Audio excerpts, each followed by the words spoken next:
ଭରତ ନନ୍ଦୀଗ୍ରାମରେ ରହୁଥିଲେ। କୁମାର ଶତ୍ରୁଘ୍ନ ତାଙ୍କ ଆଦେଶରେ ରାଜ୍ୟ ସଞ୍ଚାଳନ କରୁଥିଲେ। ଥରେ ରାତ୍ରିର ବିଳମ୍ବ ପ୍ରହରରେ ମାତା କୌଶଲ୍ୟାଙ୍କୁ ଲାଗିଲା ତାଙ୍କ ଛାତ ଉପରେ ସତେ କେହି ଜଣେ ଚାଲୁଛି। ତାଙ୍କ ନିଦ ଭାଙ୍ଗିଗଲା। ପଚାରିଲେ, କିଏ? ଜଣାପଡ଼ିଲା ଶ୍ରୁତିକୀର୍ତ୍ତି। ତଳକୁ ଡାକିଲେ। ଶ୍ରୁତିକୀର୍ତ୍ତି ସମସ୍ତଙ୍କଠାରୁ ସାନ ବୋହୂ, କୁମାର ଶତ୍ରୁଘ୍ନଙ୍କ ପତ୍ନୀ। ତଳକୁ ଆସିଲେ। ପ୍ରଣାମ କରି ମାତା କୌଶଲ୍ୟାଙ୍କ ପାଖରେ ଛିଡ଼ା ହୋଇଗଲେ। ମାତା କୌଶଲ୍ୟା ପଚାରିଲେ, ଶ୍ରୁତି, ଏତେ ରାତିରେ ତୁମେ ଛାତ ଉପରେ କ'ଣ କରୁଥିଲ? ଝିଅ, ନିଦ ଆସୁନି କି? ଶତ୍ରୁଘ୍ନ କେଉଁଠି?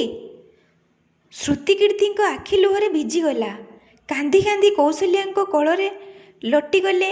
କହିଲେ, ମା, ତାଙ୍କ ସହିତ ମୋର ଶେଷ ଦେଖା 13 ବର୍ଷ ତଳେ ହୋଇଥିଲା।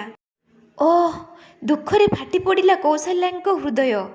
ତୁରନ୍ତ ସମସ୍ତଙ୍କୁ ଡାକିଲେ। ସେବକମାନେ ଦୌଡ଼ି ଆସିଲେ। ଅର୍ଦ୍ଧରାତ୍ରିରେ ହିଁ ପାଲିଙ୍କି ପ୍ରସ୍ତୁତ ହେଲା। ଶତ୍ରୁଘ୍ନଙ୍କୁ ଖୋଜାଯିବ। ମା ବାହାରିଲେ। ଜାଣିଛନ୍ତି ଶତ୍ରୁଘ୍ନ କେଉଁଠି ମିଳିଲେ? ଅଯୋଧ୍ୟାର ଯେଉଁ ଦ୍ୱାର ବାହାରେ ଭରତ ନନ୍ଦୀଗ୍ରାମରେ ତପସ୍ୱୀ ଜୀବନ ବିତାଇଥିଲେ, ସେହି ଦ୍ୱାର ଭିତରେ ଏକ ପଥର ଶିଳା ଥିଲା। ତାରି ଉପରେ ଶତ୍ରୁଘ୍ନ ନିଜ ବାହୁକୁ ତକିଆ କରି ଶୋଇଥିବା ଦେଖିବାକୁ ମିଳିଲେ। କୁମାର ଶତ୍ରୁଘ୍ନଙ୍କ ମୁଣ୍ଡ ପାଖରେ ବସି ପଡ଼ିଲେ। ମା ମୁଣ୍ଡକୁ ଆଉଁସି ଦିଅନ୍ତେ। ଶତ୍ରୁଘ୍ନ ନିଦ ଭାଙ୍ଗିଗଲା। କହିଲେ, ମା। ଉଠିଲେ। ପାଦ ତଳେ ଲୋଟିଗଲେ। ମା, ଆପଣ କାହିଁ କଷ୍ଟ କଲେ? ମୋତେ ଡକେଇ ନେଇ ପାରିଥାନ୍ତେ। ମା ପଚାରିଲେ, ଶତ୍ରୁଘ୍ନ ଏଠି କାହିଁକି? ଶତ୍ରୁଘ୍ନ କଇଁ କଇଁ ହୋଇ କାନ୍ଦିବାକୁ ଲାଗିଲେ। କହିଲେ, ମା, ଭ୍ରାତା ରାମ ପିତାଙ୍କ ଆଜ୍ଞାରେ ବଣକୁ ଚାଲିଗଲେ। ଭ୍ରାତା ଲକ୍ଷ୍ମଣ ବି ତାଙ୍କ ପଛେ ପଛେ ଚାଲିଗଲେ। ଭ୍ରାତା ଭରତ ବି ନନ୍ଦୀଗ୍ରାମରେ ସନ୍ନ୍ୟାସ ଜୀବନ ବିତାଉଛନ୍ତି। ମା, ଏ ରାଜମହଲ, ଏ ରଥ, ଏ ତେଜସ୍ୱୀ ବସ୍ତ୍ର ବିଧାତା କ'ଣ ମୋ ପାଇଁ ହିଁ ବନେଇଥିଲା? ମାତା କୌଶଲ୍ୟା ନିରୁତ୍ତର। ଏହା ହିଁ ରାମ କଥା। ଏହା ଭୋଗ ନୁହେଁ, ତ୍ୟାଗର କଥା। ଏଠି ତ୍ୟାଗର ପ୍ରତିଯୋଗିତା। ସମସ୍ତେ ପ୍ରଥମ, କେହି କାହାଠୁ ପଛରେ ନାହିଁ। ଚାରି ଭାଇଙ୍କ ପରସ୍ପର ପ୍ରତି ଭଲ ପାଇବା, ପ୍ରେମ, ତ୍ୟାଗ ଅଦ୍ଭୁତ, ଅଭିନବ, ଅଲୌକିକ। ରାମାୟଣ ଜୀବନ ଜୀଇଁବାର ସର୍ବୋତ୍ତମ ଶିକ୍ଷା ଦେଇଥାଏ।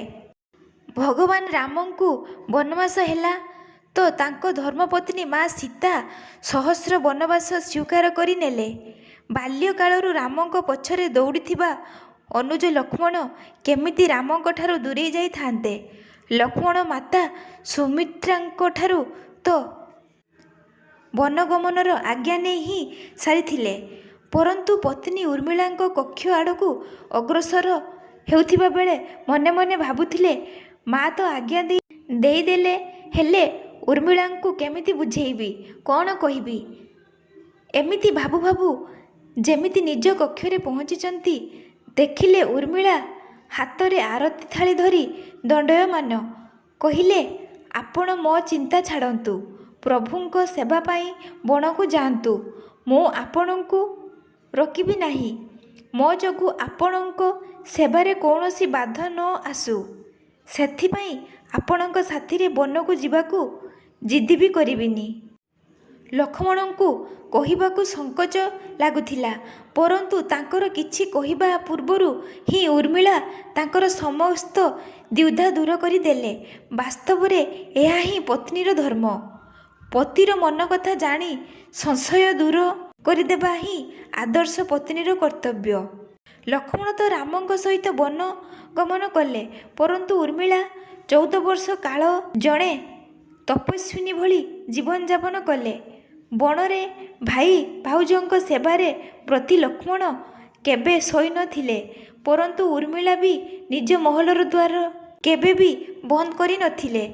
ସାରା ରାତ୍ରି ଉଜାଗର ରହି ସେହି ଦୀପ ଶିଖାକୁ କେବେ ନିର୍ବାପିତ ହେବାକୁ ଦେଇ ନଥିଲେ।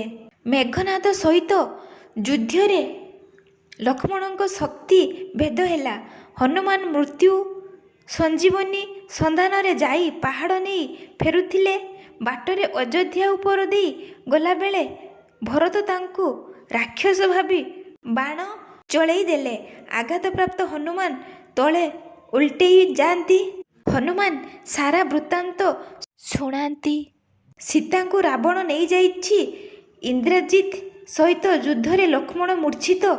ଏକଥା ଶୁଣିବା ମାତ୍ରେ ମାତା କୌଶଲ୍ୟା କୁହନ୍ତି, ରାମକୁ କହିଦେବ ବିନା ଲକ୍ଷ୍ମଣରେ ସେ ଯେମିତି ଅଯୋଧ୍ୟା ଭୂମିରେ ପାଦ ନ ରଖେ, ବଣରେ ରହିଯିବ।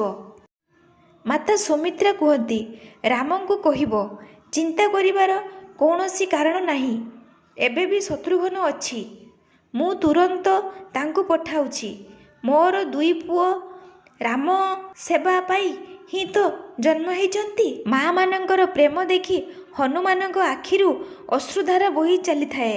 ପରନ୍ତୁ ଯେବେ ସେ ଉର୍ମିଳାଙ୍କୁ ଦେଖିଲେ ଭାବୁଥାନ୍ତି, ଏ କେମିତି ଏତେ ପ୍ରସନ୍ନ ଚିତ୍ତରେ ଦଣ୍ଡାୟମାନ?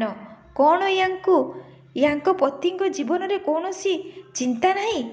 ହନୁମାନ ପଚାରନ୍ତି, ହେ ଦେବୀ, ଆପଣଙ୍କ ପ୍ରସନ୍ନତାର କାରଣ କ'ଣ? ଆପଣଙ୍କ ପତିଙ୍କ ପ୍ରାଣ ସଙ୍କଟରେ। ଆସନ୍ତାକାଲି ପ୍ରଭାତରେ ସୂର୍ଯ୍ୟ ଉଦୟ ହେବା ମାତ୍ରେ ଆପଣଙ୍କ କୁଳ ପ୍ରଦୀପ ଲିଭିଯିବ। ଉର୍ମିଳାଙ୍କ ଉତ୍ତର ଶୁଣି 3 ଲୋକର କୌଣସି ପ୍ରାଣୀ ତାଙ୍କର ବନ୍ଦନା ନ କରି ରହିପାରି ନଥିଲେ। ସେ କହିଥିଲେ, ମୋ କୁଳ ପ୍ରଦୀପ କୌଣସି ସଙ୍କଟରେ ନାହିଁ। ତାହା କେବେ ବି ଲିଭିଯାଇ ନପାରେ। ରହିଲା ସୂର୍ଯ୍ୟ ଉଦୟର କଥା। ଯଦି ଆପଣ ଚାହୁଁଛନ୍ତି ତ ଅଯୋଧ୍ୟାରେ କିଛି ଦିନ ବିଶ୍ରାମ କରି ନିଅନ୍ତୁ। କାହିଁକିନା ଆପଣଙ୍କର ସେଠାରେ ପହଞ୍ଚିବା ବିନା ସୂର୍ଯ୍ୟ ଉଦୟ ହେଇପାରିବନି। ଆପଣ କହୁଥିଲେ ନା, ପ୍ରଭୁ ଶ୍ରୀରାମ ମୋ ପତିଙ୍କୁ ତାଙ୍କ କୋଳରେ ଧରି ବସିଛନ୍ତି ବୋଲି। ଯିଏ ଯଜ୍ଞେଶ୍ୱର ଶ୍ରୀରାମଙ୍କ କୋଳରେ ଶୋଇଛି, କାଳ ତାଙ୍କୁ ଛୁଇଁ ବି ପାରିବନି। ଏମିତି ତ ଏ ଦୁହେଁ ଲୀଳା କରୁଛନ୍ତି।